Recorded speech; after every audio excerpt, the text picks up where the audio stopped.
¿cómo es en el inglés? Pero bueno, en español vamos a hablar del TCCC, ¿no es cierto? Este está enfocado en el campo de batalla. Este está enfocado para justamente atender a los soldados heridos y bajo combate, ¿ok? Entonces la prioridad aquí es asegurarse de que a ti no te pase nada, ¿no es cierto? Tú tienes que seguir manteniendo tu seguridad para que tú puedas seguir ayudando. Y bajo esta condición de seguridad, tienes que ser muy agresivo, tienes que ser muy efectivo con las cosas que haces. Por eso es que cuando hablamos y se enfocan aquí en la seguridad en la escena, es tratar de que no te asesinen, ¿no es cierto? Que no te maten y por ende, mientras no tú estés tratando de mantenerte seguro, salvar la vida de tu compañero. Entonces, bajo este conflicto, bajo esta situación que no es segura, ellos tienen que ser y mantener intervenciones súper avanzadas. ¿En qué ellos se enfocan, no es cierto? Ahora, nosotros sabemos que ellos utilizan marches, ¿no es cierto? March. Ellos utilizan esto, ¿por qué? Primero, sabemos que massive hemorrhage del M, ¿no es cierto? Del sangrado, en nosotros sabemos que Tactical Combat Casualty Care, eso, gracias maestro. Entonces, aquí sabemos que si tú no controlas la hemorragia, el paciente se va a morir. Entonces, por eso es que ellos son especialistas en el control de las hemorragias. ¿Cómo controlan las hemorragias? Ellos inician con presión directa, ¿no es cierto? Inician con presión directa, pero ellos no hacen esa presión directa de la que nosotros estamos hablando en el Stop the Bleed. Ellos no hacen el empaquetamiento como el que nosotros hablamos en el Stop the Bleed. Y cuando hablamos del torniquete, ellos siempre van a hacer lo más alto y lo más apretado. Entonces, cuando estamos hablando del control de hemorragias, del March, del TCCC o del TSC, lo que hacemos es controlar presión directa sobre la herida, ¿no es cierto? Y, si es que nosotros en este caso ahora ya disponemos de las vendas hemostáticas, pero antes hay un estudio que te dice que las vendas hemostáticas o las vendas o las gasas que no eran hemostáticas tienen la misma efectividad si es que tú lo haces correctamente. Entonces hay cosas que te dicen, no, es que si tú no utilizas gasas que tengan el polvo hemostático o sean hemostáticas, no te van a servir. Señores, antes de que existan esto, ellos ya venían haciendo el control y el empaquetamiento de las heridas sin el elemento hemostático. Y ahora tenemos muchísimos en el mercado, ¿no es cierto? Pero, ¿qué te dice el estudio? Lo que te dice el estudio basado en evidencia, la medicina basada en evidencia es que no ha habido diferencia entre la gasa hemostática y la gasa que no tenía hemostática. Lo que sí importa muchísimo es en la forma en la que tú estás empaquetando. Entonces, ¿qué es lo que sucede? Miren, ¿qué es lo que nos enseñan en el Stop the Bleed? Les voy a indicar. Ustedes les ponen, ¿no es cierto? Que ustedes tienen que poner, les enseñan, hay un huequito y ustedes, mete el dedito, una gasita, un dedito, mete un dedito. Eso, señores, eso no nos sirve para nada. Cuando nosotros vamos a hacer el control de hemorragias y empaquetamiento, el empaquetamiento, nosotros tenemos que ser más agresivos. Tenemos que meter el dedo completamente. Y si la herida es más grande, tú tienes que meter 2, 3, 4 dedos. Tienes que meter todo el dedo. Entonces, si tú tienes una hemorragia, por ejemplo, traumática, y tú tienes una laceración grande, tú puedes meter todos tus dedos y tienes que encontrar dónde está la arteria y meter todos tus dedos para que tú puedas detener la hemorragia. Esto es un verdadero control de hemorragias, utilizando la presión directa. Esto es presión directa. Tú vas directamente a la arteria, directamente a donde tú estás sangrando. Entonces, esto del dedito con el dedito, como yo les explicaba, y vamos a revisar ahorita. Uy, sí estamos bien. como vamos a revisar en el Stop the Bleed. En el Stop the Bleed, esto es una campaña de concientización y capacitación para el público en general, empezando desde los niños de pre-kinder, de jardín, de escuela, de colegio, hasta la comunidad, mamitas, papitos, trabajadores, los que no tienen idea de salud. En cambio, cuando estamos hablando del TCC y del TSC y del alert, entonces aquí nosotros tenemos que ser súper agresivos, porque mira, si no controlo la hemorragia, yo tengo de 3 a 5 minutos para perder a mi combatiente, a mi compañero. Si estamos hablando de policías, estamos hablando de que ellos están en un escenario de un active shooter, de alguien que está disparando. Yo no voy a estar jugando, con el dedito, que le mete el dedito, una gasita. Señores, así no se detiene. Cuando nosotros estamos hablando de estas clases, tenemos que ser agresivos en la medicina. Entonces vamos a meter realmente los dedos, vamos a detener la hemorragia, y una vez que tú encuentres, si es en las piernas o es en los brazos, tú vas a encontrar algo que nosotros le llamamos como las cuerdas de guitarra. Tú vas a encontrar, va a estar la arteria, la vena, los nervios. Entonces tú sabes que la encontraste una vez que tú presiones, y lo mejor de todo, cuando tú sabes anatomía, es que tú vas a estar aquí y va a estar al lado del hueso. Entonces para ti lo único que es necesario y factible es que encuentres el hueso más cercano, encuentres y palpes que vas a tener esos 3 vasos, ¿no es cierto? La arteria, el nervio, y la vena, que van a estar ahí. La palpeas y la tocas y vas a ver. Entonces, lo siguiente que tú vas a hacer, tienes que eliminar toda la sangre que se encuentra ahí. Tú vas a sacarla y vas a ver cómo tú vas a detener la hemorragia. Una vez que tú haces esa presión, entonces encontraste en dónde tienes que hacer el empaquetamiento. ¿Cómo va el empaquetamiento? Déjeme ahorita le respondo sus preguntas, ¿ok?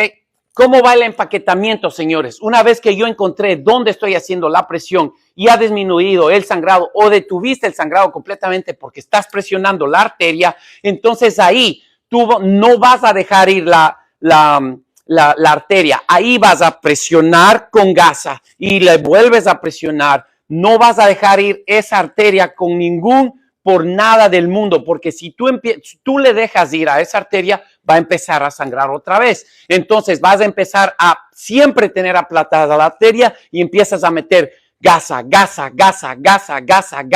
Entonces, ¿qué es lo que necesitamos? Llenar esta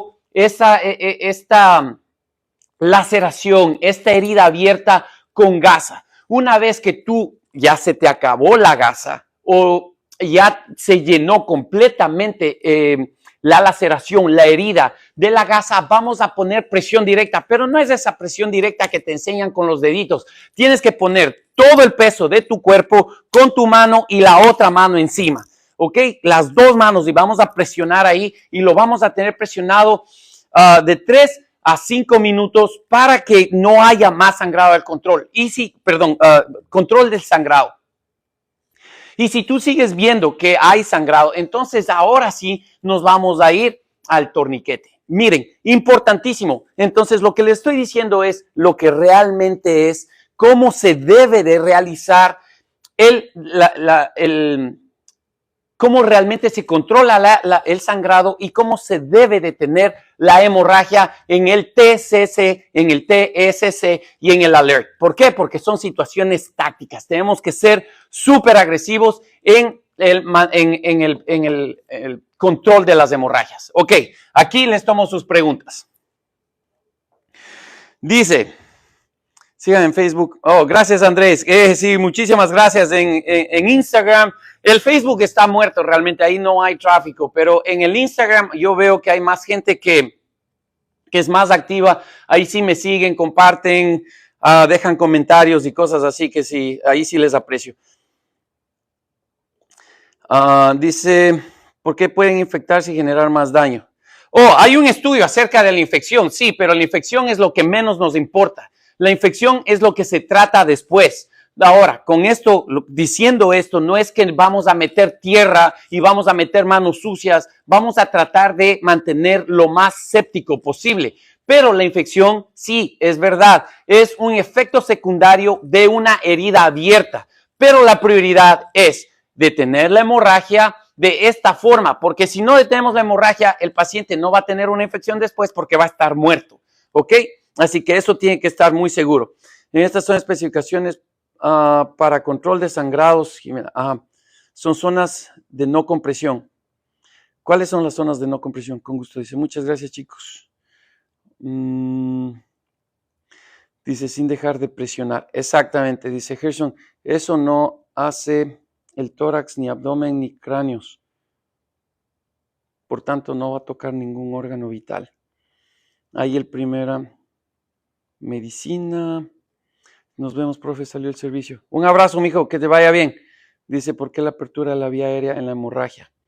Primero meto los dedos, luego empaqueto. Exactamente. Compresión demasiado fuerte y luego el torniquete. Exactamente. Eso es lo que necesitamos. Oh, claro, me puedo mover. Ok, miren. Entonces, una vez que ustedes ya hicieron el control de la hemorragia, ahorita, miren, recién hicimos el control de la hemorragia como debe de ser, como profesionales que somos, como en este caso, como personal táctico que hemos tomado las clases. Y si es que nosotros no somos agresivos, no vamos a salvar a nadie. Entonces, las personas que toman estas clases y realmente están en un ambiente hostil, táctico, de guerra, esta gente sí sabe cómo hacerlo. Y ojalá sepan y tengan instructores que de verdad sepan y les den clases de verdad, porque hay instructores que han tomado esta clase y en su vida han puesto un torniquete. Por eso es que les dicen, no, es que un dedito, y eso es una basura, men. A ver. Continuamos.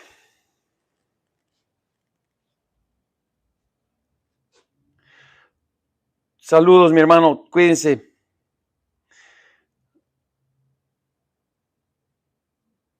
¿Por qué usan torniquetes en la hemorragia? Ok. Entonces, miren, una vez, generalmente, cuando tú ya hiciste la presión directa, puedes controlar la hemorragia. ¿No es cierto? Ya puedes controlar la hemorragia. No controlaste la hemorragia, vamos a empaquetar. Si es que no pudiste controlar la hemorragia con ese empaquetamiento, acuérdense que esto es muy rápido, ¿no? Nosotros estamos en este ambiente hostil, las cuestiones se tienen que mover rápido, hacemos presión, vemos, esperamos, no, sigue todavía sangrando, vamos a iniciar, vamos a empezar a empaquetar. Pero tú tienes que encontrar de dónde está sangrando, ¿ok? Una vez que hayas identificado dónde está sangrando y pusiste la presión y controlaste, entonces ahí vas a empezar a empaquetar. Pero si tú tratas de buscar y no encuentras de dónde está sangrando, no tienes que perder tiempo. Inmediatamente te vas a un torniquete. ¿Por qué el torniquete? Porque el torniquete va a hacer presión directamente sobre la arteria que está alimentando esa herida. ¿Ok? Entonces lo vamos a hacer lo más alto y lo más ajustado posible. Lo más alto y lo más ajustado posible. Si es que con ese todavía no puedes controlar la hemorragia, vamos a hacer un segundo torniquete, señores, un segundo torniquete, y tiene que estar al lado del primero que tú pusiste. No es como lo que están diciendo, no, es que sí tienes que dejar el espacio porque ¿cómo se llama la vaina esa que se da vueltas en español? Siempre se me olvida. ¿Cómo es que se llama esa vaina? El tornillo, ¿no? ¿Cómo es? Molinete, el molinete. Que si tú le pones al molinete, entonces se van a topar entre los dos. No, señores, los dos torniquetes tienen que estar pegados, porque la idea, la ciencia detrás de esos dos torniquetes pegados es que vamos a hacerlo más ancho. Mientras más ancho el torniquete, más efectivo va a ser. Entonces, una vez que tú ajustes el segundo torniquete, el de arriba se te va a aflojar un poco, pero no hay problema. ¿Por qué? Porque el segundo más la presión del primero van a controlar la hemorragia. Y así es como funciona la teoría de los dos torniquetes. No dejes espacio entre los dos porque vas a crear un síndrome compartimental. ¿Ok?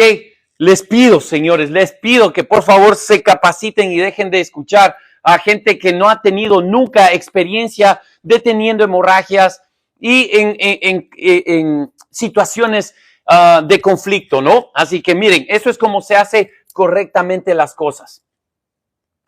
Y obviamente tienes que poner el tiempo. ¡Boom! Control de hemorragias. Ahí se acabó el control de hemorragias. Ahora, vamos a ir para la apertura de vías aéreas, ¿no es cierto? Vamos a hacer airway. ¿Cómo vamos a abrir las vías aéreas? Estamos hablando de este personal que está súper agresivo. Entonces, ¿qué es lo que vamos a hacer? ¿Cómo abrimos las vías aéreas? Vamos a abrir cabeza atrás, mentón arriba. Vamos a poner una cánula orofaringea, nasofaringea, y así es como abrimos la vía aérea, ¿no es cierto? Exactamente. Ok, miren, lo de los torniquetes. Nuevamente.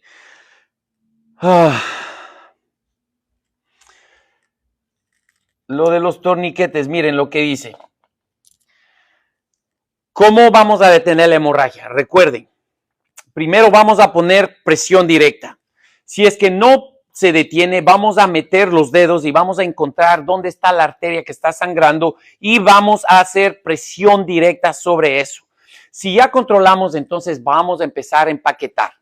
Si no pudiste encontrar la arteria de donde está sangrando y tú sigues viendo que todavía el paciente se está desangrando, tiene la hemorragia sin control, no pierdas más tiempo, te vas a poner un torniquete lo más alto y lo más apretado posible, sea en las piernas o sea en los brazos. ¿Qué es lo que pasa? Si tú no pusiste bien el torniquete o la hemorragia todavía no ha sido controlada, tenemos que poner un segundo torniquete, ¿ok? El segundo torniquete tiene que ir junto al primer torniquete. Los dos tienen que estar unidos. El molinete del primero tiene que estar a un lado, hacia el lado exterior, ¿no es cierto? Y el siguiente molinete va a estar en la parte superior. Así no van a estar chocándose los dos molinetes. Esa es la solución para lo que hablan por ahí. Entonces, ¿cuál es la idea? La ciencia que se busca cuando tenemos los dos torniquetes juntos es que la presión que se va a hacer en la arteria va a ser más gruesa. Entonces, mientras más grueso el torniquete, en este caso con dos torniquetes, vamos a tener un mejor control de la hemorragia. Entonces, con el segundo torniquete sí vamos a poder controlar la hemorragia. Ojo, cuando tú aprietes el segundo torniquete, lo que va a pasar es que el de arriba se te va a aflojar un poquito. Si tú tienes que darle otra vuelta a ese, si es que no paró el sangrado, ¿verdad? Si es que no paró el sangrado, le puedes dar otra vuelta. Pero generalmente tú utilizas uno y le pones el segundo, ya se detiene completamente la hemorragia. Por eso es la ciencia detrás del segundo torniquete que tiene que estar junto. ¿Por qué hay un síndrome compartimental? El síndrome compartimental es cuando en el músculo se crea este espacio y no hay circulación. En esa falta de circulación empieza a descomponerse lo que quedó de la sangre y el músculo. Esto va a empezar a crear presiones, ¿ok? Y esto es lo que va a empezar a dañar al músculo y es lo que te va a dañar y es lo que hablan, ¿no? De las complicaciones después del torniquete, justamente porque no se aplican correctamente. Por eso tenemos que evitar eso y vamos a poner los dos torniquetes juntos, ¿ok? Acuérdense, siempre los dos torniquetes juntos. Así es como debería de ir.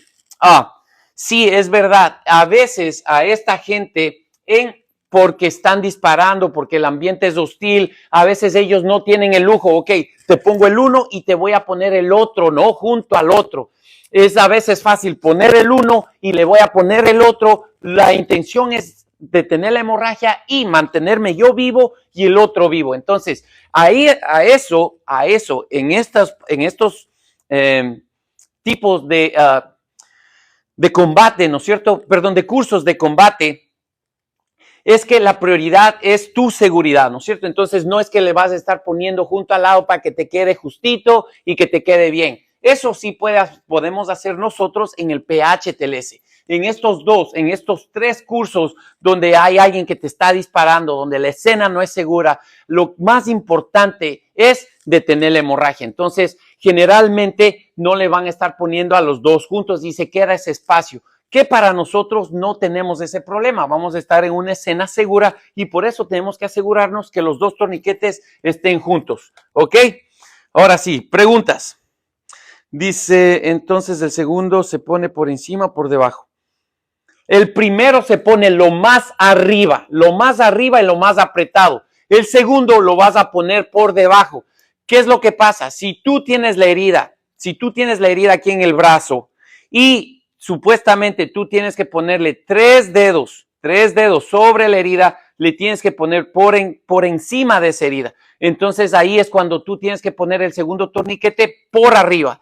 Pero si nosotros estamos hablando de una hemorragia severa, activa, lo primordial es irte lo más arriba y lo más apretado. Si tú ya estás lo más arriba y lo más apretado y necesitas del segundo torniquete, solamente te va a quedar ponerle por debajo. ¿Sí? ¿Me entiendo? ¿Me hago entender? Dice, ¿puede explicar cómo es lo del síndrome compartimental? Ya les expliqué, saludos desde Michoacán. ¿Acaso Cruz Roja? ¿Cuánto tiempo se deja un torniquete? El torniquete se queda ahí hasta que lleguen al hospital. Exactamente. La efectividad del torniquete es un 80% en el primer tirón. Es la efectividad del torniquete. Si tú no haces ese primer tirón, entonces tu torniquete te va a quedar mal. ¿Cuánto tiempo dejamos del torniquete? Miren, en esta hay un estudio de pacientes que pasaron hasta 6 horas con un torniquete y tuvieron solamente lesiones menores. Pero para nosotros aquí en la ciudad, ¿no es cierto?, en donde tú te encuentras, 2 horas no va a pasar nunca, ¿no? Es para nosotros de APH, para paramédicos que trabajamos en la ciudad. Tú le pones el torniquete y generalmente en menos de 1 hora ese torniquete ya está fuera. 1 hora es muchísimo, ¿no es cierto? Pero ya, 150 minutos es lo que también te dicen que no va a haber ningún problema dentro de la ciudad. Estás bien, no hay daños ni déficits, ¿no es cierto? Ok, ¿qué más dice? ¿Cuánto tiempo tiene que estar el torniquete? Ok, ya contesté eso. ¿Cómo te contacto? Por interno.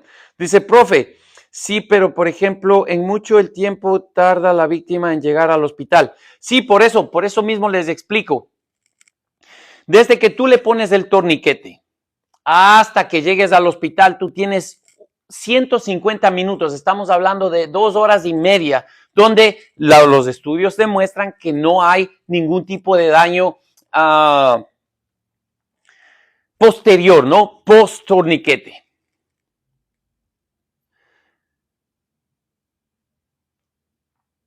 Dice, me escribes al interno por acá. Dice, hola, profe. ¿El torniquete se puede colocar en pacientes pediátricos, geriátricos y en embarazo? Sí se puede. Pero miren, en los pacientes geriátricos y pediátricos, si el torniquete es muy ancho, muy grande, lo que tenemos que hacer es poner gasas o vendas triangulares dentro del torniquete hasta que se quede apretado. Y una vez que ya está apretado, entonces ahí sí le haces el primer tirón del torniquete para que sea efectivo. Pero si no haces eso, te toca improvisar un torniquete con vendas triangulares y así es como vas a controlar esa hemorragia. Porque el torniquete tiene un máximo, ¿no? O sería un mínimo de diámetro donde puedes usar y ser efectivo. Dice, son grupos distintos. ¿El torniquete se puede colocar? Sí, en embarazados también. Dice, bibliografía para el infarto agudo del miocardio. Mi hermano, en Google, si tienes Google, un buscador, tú puedes poner todo ahí y te vas a encontrar. En el caso de una hemorragia exsanguinante en el abdomen, ¿cómo hacemos? Muy buena pregunta, ¿no es cierto? Miren. Ok. El empaquetamiento tiene que quedar claro, señores. El empaquetamiento tiene que quedar claro. El empaquetamiento es para las zonas de unión, ¿no es cierto? Para las axilas, cuello e ingle. axilas, cuello e ingle.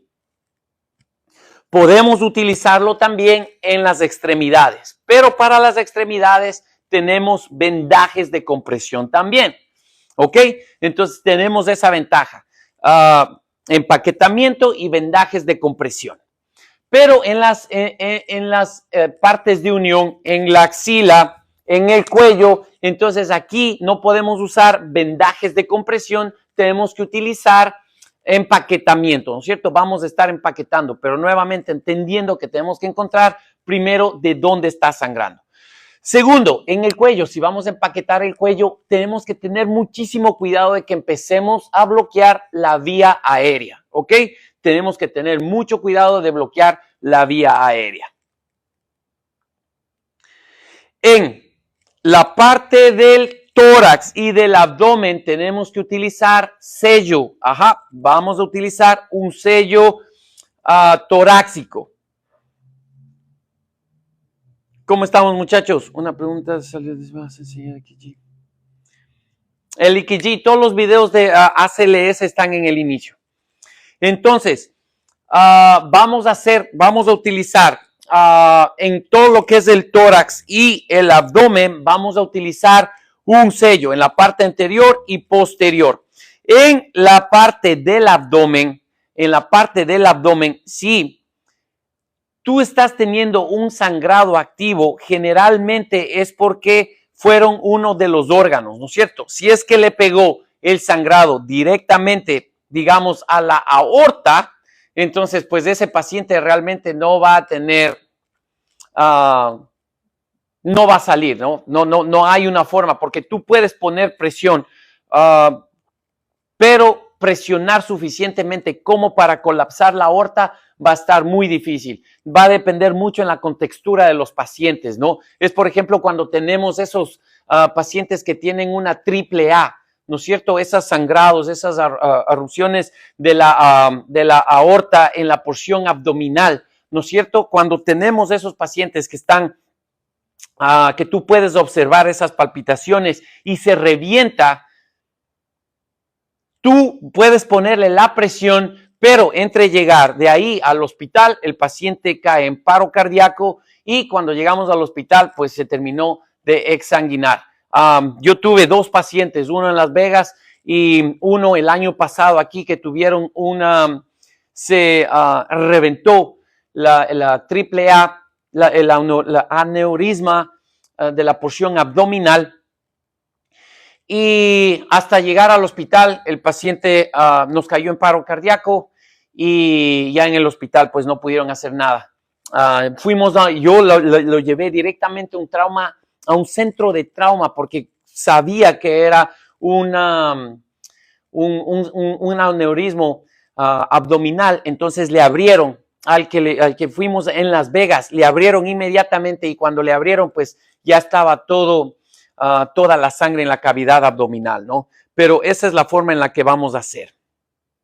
Dice Kayson, dice abdomen es compresión, no sé yo. Eso estaba explicando ahorita, ¿no? Tú puedes hacer las presiones, puedes presionar y esperar lo mejor para el paciente, ¿no es cierto? Pero no puedes hacer nada más. Recuerda que tú también tienes que poner un sello para evitar que dentro del abdomen vaya a haber algún tipo de infección para que también haya el control, ¿no? de hemorragia, si es que hay, tú vas a poder ver. Si se pone en el abdomen, y en el pecho, por si acaso, para que lo doble, lo chequees nuevamente, eso sí se pone así. Dice, si comprimes demasiado podrías afectar la mecánica ventilatoria. En el abdomen realmente no, pero en el pecho ponemos los sellos del tórax, ahí no se hace presión, ¿ok? En el pecho no se hace presión. En la caja, miren, aquí desde el cuello hacia abajo hasta la pelvis, nosotros no vamos a hacer, no vamos a hacer presión, sino que espérense. En el pecho no vamos a hacer presión, tenemos que poner el sello torácico. En el abdomen, en la parte abdominal, sí podemos poner un sello y puedes hacer presión. Que sea efectivo es lo que siempre va a quedar en duda, pero tú le puedes hacer. Dice, ¿cómo se determina un síndrome compartimental? Profe, heridas de bala. Y miren, para las heridas de bala, va a depender muchísimo del calibre, ¿no es cierto? Va a depender muchísimo del calibre. Si es un calibre pequeño, el daño de la bala va a depender del calibre y de la distancia. Si es un calibre pequeño, pues tú vas a poder llegar y el sangrado es mínimo. Hay unos tiroteos que nosotros llegamos y la bala está aquí superficial, ¿no? Y cuando llegamos y tienen un calibre que es mucho más grande y es más cerca, entonces la bala va abriendo un agujero de entrada, otro de salida, entonces va a depender. Pero si el agujero es pequeño, no está sangrando, no tienes que hacer nada. Lo cubres, si es que hay un sangrado pequeño, lo puedes controlar con presión directa y generalmente con presión directa pasa piola. Pero si tú tienes un sangrado grande, entonces lo que tienes que hacer es justamente eso, presión directa, y si es que no pasa con presión directa, vamos a empaquetar y vamos a poner una venda compresiva. Esas heridas no van a sangrar más. Pero si afectó a una arteria, a una vena y está exsanguinante, entonces ahí sí, pues tienes que actuar con más agresivo, como les explicaba acá, ¿no? Lo del síndrome compartimental, ya les expliqué, no sé qué más quieren del síndrome compartimental. Ok, listo. Entonces, eso es con el TCC. Y vamos a lo de la apertura de vías aéreas. Miren, como estos señores son unos maestros, son unos durísimos, en la apertura de las vías aéreas lo que vamos a hacer es, vamos a abrir las vías aéreas, pero si las vías aéreas no están abiertas, vamos a utilizar la cánula nasofaringea, orofaringea. Todavía no la ha abierto, directamente a la cricotirotomía, señores. Así de fácil y sencillo, ¿no es cierto? Vamos directamente a la cricotirotomía. ¿Ok? Vamos a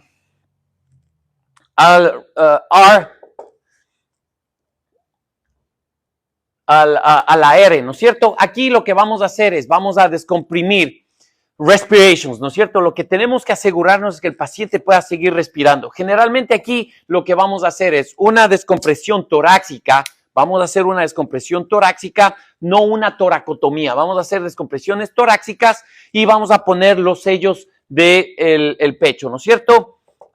Circulation. En circulation generalmente, estos señores tienen unos accesos intraóseos que es de locos, y los ponen sin ningún tipo de control del dolor. ¿Por qué? Porque la intención es salvarles la vida. Así que de una, les ponen unas agujas que entran aquí en el pecho o van directo con las agujas que nosotros tenemos, ¿no es cierto? La H, que es de head injury que es trauma de cráneo, ¿no es cierto? Trauma de cráneo e hipotermia. Trauma de cráneo e hipotermia. Entonces, para el traumatismo de cráneo tenemos que ser, no podemos hiperventilar, ¿no es cierto? Y tenemos que controlar mucho el oxígeno y cuidado con la cantidad de fluidos que les damos. Con la hipotermia tenemos que mantener a nuestro paciente siempre abrigadito. La E es de eye injury, que el ojito tuvo, exactamente. El ojo tiene una lesión en el ojo. ¿Qué es lo que vamos a hacer? Vamos a cubrir el ojo y lo vamos a cerrar a los dos ojitos. Ok, si tú tienes una lesión en el uno, no puedes cerrar solo el uno, tienes que cerrar los dos, porque siempre el otro ojo va a tratar de moverse y al que tú mueves al uno, el otro también se va a mover. Entonces, miren, una perla para ustedes. Si ustedes tienen un paciente que tiene una lesión ocular, por favor, cierren los dos ojitos, así va a tener el control y no va a tener distracciones para que esté moviendo los ojos. ¿Sí sabían eso? ¿Sabían eso o no sabían eso? ¿Quién dice sí? No. Oiga, regálense unos corazoncitos, apóyenme para llegar ahora a... ¿Será que llegamos a los 100,000 antes de que me llamen otra vez? Lo del ojo, ¿no es cierto? Exactamente. They say yes. Ada Tolita say yes. Sí, Ada. Ok, perfecto. Lindo. Sí, no, señor. Ok, ya. Bueno, ahora ya lo saben. Entonces, cuando tengan un ojo, un traumatismo de ojo, cúbranle los dos ojitos para evitar una lesión más adelante. Y la última, la S. ¿Quién sabe cuál es la S? Este Marches, right? Ustedes han escuchado de este Marches. Yo sé que ustedes han escuchado el March, solamente March. Pero Marches es eye injury, que es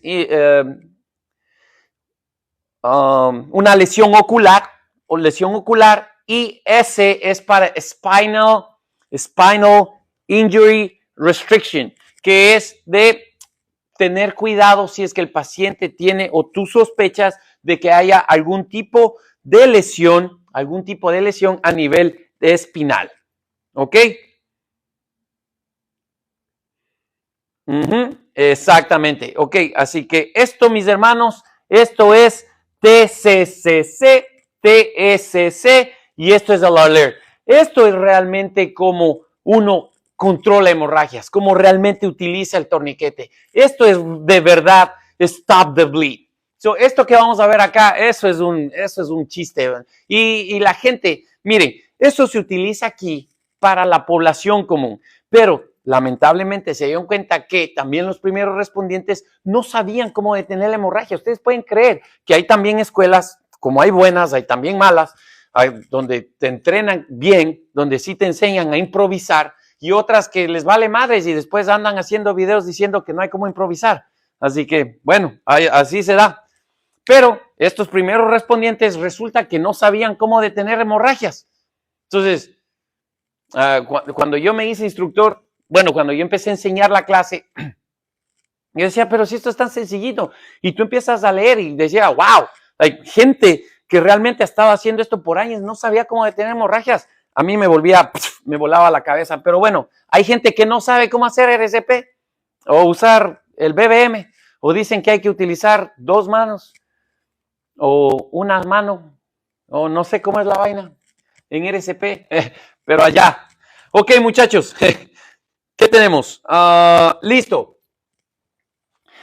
El TCC, ¿no es cierto? Este es similar al TCCC adaptado para civiles, ¿no es cierto? Esto es para nosotros, para las personas, los policías, personal de seguridad, y especialmente fue hecha por los tiroteos masivos que se daban o que se dan aquí en los Estados Unidos. ¿Ok? Tiroteos masivos que se dan en los Estados Unidos. Ahora tú tienes bomberos tácticos que están en tus países y no salen ni a las bullas, ven, cuando hacen problemas ahí en la calle la gente. La otra, se enfoca en la seguridad del proveedor y las víctimas. Miren, sí, aquí la prioridad es tuya, ¿no es cierto? Yo me tengo que asegurar y yo tengo que asegurarme que mi víctima también esté bien.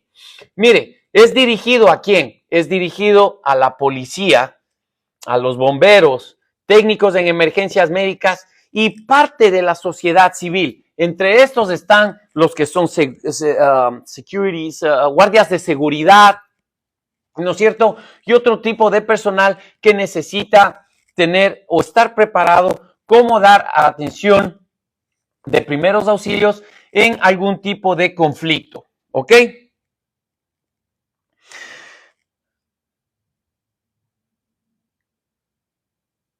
Dice, restricción columna vertebral, dice, doctor Emanuel Durán, me pasa en la clínica, no saben códigos, no saben realizar masajes.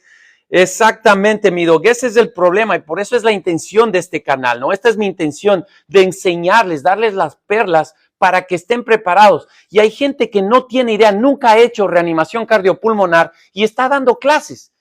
Ayer estaba viendo a un señor que estaba enseñando la clase Stop the Bleed y estaba hablando unas cosas que, ya, ¿para qué les digo, bro?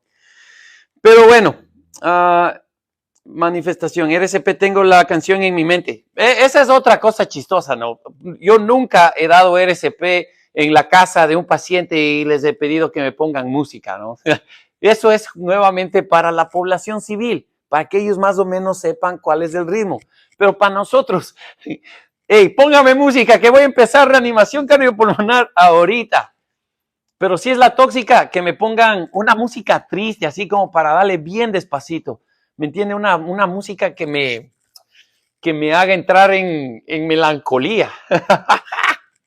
Ok, señores, miren, dirigido a personal civil, ¿ok? Exacto, póngale DJ que vamos a empezar la reanimación cardiopulmonar. Ok, listo. Este es Alert, Active Shooter. Es un evento donde tenemos un tirador activo. Miren, esto es súper importante. Aquí en los Estados Unidos, lamentablemente, es triste nuestra realidad. Cada vez tenemos más este tipo de eventos. ¿Y qué es lo que hacemos? Tenemos que prepararnos, tenemos que estudiar. Aquí en Texas, en Uvalde, pasó de un tiroteo que asesinó a muchos niños, también jóvenes. Entonces ahora nosotros hacemos un entrenamiento al año en donde está la policía, están los bomberos y vamos nosotros como paramédicos. Les recuerdo que aquí parte de los cuerpos de bomberos no hacen prehospitalaria, solamente hacen combate de incendios. En otros lugares, en otros estados, los bomberos hacen los dos, atención prehospitalaria y combate de incendios. Pero aquí es separado, entonces vamos y trabajamos juntos. En estos escenarios, miren, tienen a uno que siempre está vestido y tienen las balas de salva, ¿no? Que están pa, pa, pa, pa, y empiezan a gritar y tienen niños y tienen gente y la cuestión se te pone de pelos porque la primera vez que yo hice ese entrenamiento, de verdad, después de ver el tiroteo, ¿no? Que había pasado en una escuela donde 20 niños fallecieron y 6 de sus maestros fallecieron, eso te pone de pelos, ¿no? Te quedan siempre esas imágenes.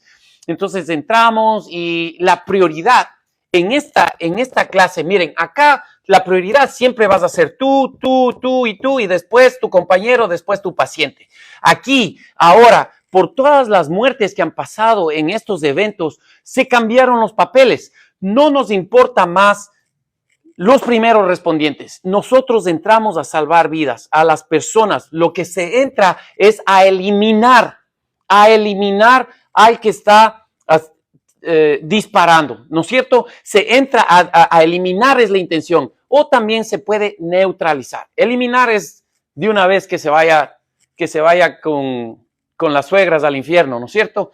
Pero neutralizar es tratar de arrinconarle a una esquina, porque acuérdense, de 3 a 5 minutos es lo único que tenemos para salvar vidas. Entonces, mientras los vamos arrinconando, el ejercicio es que la policía entra, empieza a arrinconar, empiezan a asegurar la escena y nosotros vamos atrás y vamos asegurando cuarto por cuarto, aula por aula. Uy, si ustedes supieran que se le pone así los pelitos porque tienen niños, tienen simulaciones, tienen audios, ¿no? Y ustedes pensar que hay niños que tienes que entrar y hacer eso, a mí se me pone realmente los pelos de punta, ¿no? Y vamos entrando y tenemos que empezar a hacer triaje. Entonces tienes que estar sharp con tu mente, ¿no? Siempre estar bien, saber bien lo que tú estás haciendo. No puedes estar dudando en ese punto. Entramos, hacemos triaje, empezamos a detener hemorragias, cada uno utilizamos 2 torniquetes, pero tenemos 5, 10, 20 pacientes. Entonces, ¿qué crees? Hay que empezar a improvisar torniquetes. Y esto no es que estamos en el desierto, señores, porque al PHTLS le dividieron la ciudad, el desierto, la ciudad, el desierto. Ok, entonces esta clase es importantísima, señores. ¿Por qué? Porque ahora los primeros respondientes vamos a salvar vidas. Se acabó eso de que vamos a esperar a ver si es que el tirador se cansa, se le acaban las balas, ahí vamos a entrar, vamos a esperar por el SWAT para después de entrar. No, señores, empieza el tiroteo, ahora todos vamos para adentro, pum, pum, pum. Entra la policía, nosotros llegamos, tenemos los chalecos antibalas, tenemos los estes. No es que yo voy y entro con la policía, no, esa no es la intención. La policía entra y hace su gestión, ¿no? Nosotros, después de que ellos van avanzando, ¿no? Dejando las áreas seguras, entonces ahí nosotros entramos y empezamos a detener hemorragias, empezamos a improvisar torniquetes. En el desierto de las escuelas de aquí, improvisamos torniquetes. Así que, así es como se hace, señores, ¿ok? Ya, profe, dice, hay gente que no sabe ni cómo usar la máscara. Sí, por eso mismo, señores, por eso les digo, hay gente que está hablando ahí y apoyan ahí, es que no sabe qué dice, es que no sé qué. y en su vida han puesto torniquetes. Eso les digo, esta es la quinta vez que pongo torniquete este año. Faja pélvica es la segunda vez. Nosotros nos exponemos, eso es lo que hacemos todo el tiempo. Aquí hay tiroteos, como este tipo que se cortó las venas, pero hay gente que pelea con cuchillos, machetes, ¿no? Y cuestiones así, gente que está trabajando y le cae un árbol y le amputa la pierna y todas esas cosas. Vean, no es que quiero sacarles en cara, pero es lo que yo hago todo el tiempo y les estoy hablando desde la experiencia y desde el conocimiento. Si nos está dando la información, ahorita vamos a entrar al PHTLS, desde la información que ya tenemos una forma científica de saber cómo improvisar un torniquete, cómo vamos a decir que no se puede. Pero bueno, allá, los que quieren improvisar, que improvisen, los que no quieren, que se casen otra vez. Dice, nosotros en los bomberos pequeños nos toca ser todólogos. Sí, mi hermano, así mismo es. La cuestión ahora, miren, el PHTLS, ¿qué es lo que nos habla el PHTLS? El X, A, B, C, D, E. Y esa es la diferencia. ¿Qué es lo que pasa? Dicen que el X, A, B, C, D es menos importante. No, señores, no es menos importante. El X, A, B, C, D, vamos a ver, el PHTLS. Esta es una clase enfocada para el manejo meramente del trauma. ¿Para quién? Para todos los que estamos en la prehospitalaria, fuera del hospital. Si estás en el desierto o estás en la ciudad o estás en la casa con tu abuelita, para eso es, para la atención prehospitalaria, ¿ok? Todo fuera del hospital, el PHTLS te cubre, punto. Dentro del hospital tenemos otra clase que es para mis queridos doctores, cirujanos, enfermeras. Para todos ellos tienen otra clase, que eso no vamos a hablar. 2, te capacita ampliamente en la evaluación. Miren, yo no sé con qué les escribo, verán. Te capacita ampliamente, ampliar tu conocimiento, ampliar tu experiencia, para evaluación de tu paciente. Tienes que evaluar a tu paciente. Y si no tienes un torniquete, tienes que detener la hemorragia. ¿Y cómo lo vamos a hacer? Hay presión directa. La presión directa no funciona. Entonces, ¿qué vas a hacer? Tenemos que detener la hemorragia como sea posible. ¿Qué hacemos? Improvisamos. Tratamiento. Sí, señores, el tratamiento es detener la hemorragia. Y después de que tú ya tuviste la hemorragia, tienes que hacer el transporte. Entonces, te capacita ampliamente en la evaluación, tratamiento y transporte de tus pacientes de trauma. De trauma, no importa dónde tú te encuentres. Lo importante es que tú hagas una evaluación y un tratamiento ampliamente de tu paciente en la evaluación, que quiere decir la escena. En la escena tienes que hacer evaluación. En el transporte, que tienes que seguir tratando, el tratamiento y el transporte. Eso es lo que nos dice el PHTLS. 3, se centra en el manejo integral del trauma, resaltando el cuidado continuo, señores, continuo de nuestros pacientes. ¿Ok? ¿Por qué? ¿Qué pasa acá? ¿Qué pasa acá? Hey, tú como combatiente, como oficial, como combat medic, ¿no es cierto? Tú eres el paramédico de combate. Tú lo que vas a hacer es, hey, te voy a detener la hemorragia, te voy a ayudar a que sigas respirando, te voy a dar algo para el dolor y de ahí me voy a ir porque ya te estabilicé, me voy a ir a verle al siguiente. Y después viene otro grupo de avanzada y ellos se cuidan y empiezan a atender a ese paciente. Entonces, ellos no hacen lo que nosotros hacemos aquí en el PHTLS, que después del tratamiento viene el transporte. Esa es la otra diferencia, ¿no es cierto? Y por último, miren, el X, A, B, C, D, E salió del March. No es que estos señores vinieron y se inventaron otra cosa, sino que acá lo transformaron, porque aquí ya no hay tanta presión. Solamente así como para darles una propaganda. Yo, por ejemplo, en mis protocolos, por eso es que mis protocolos son tan agresivos, le llamamos Progressive Medicine, ¿no es cierto? Que estamos siempre progresando, no nos quedamos estancados. Para mis protocolos, yo utilizo protocolos del Marches. Estos protocolos utilizamos aquí en el área en donde yo trabajo, súper agresivos. Si es que el paciente no está respirando, hacemos todo lo que tenemos que hacer, pero si es que no se arregla, hey, boom, crack. Nosotros practicamos cómo hacer cricotirotomías en los muñecos, en los cadáveres, hacemos esto. Miren, yo he hecho cricotirotomías en pacientes.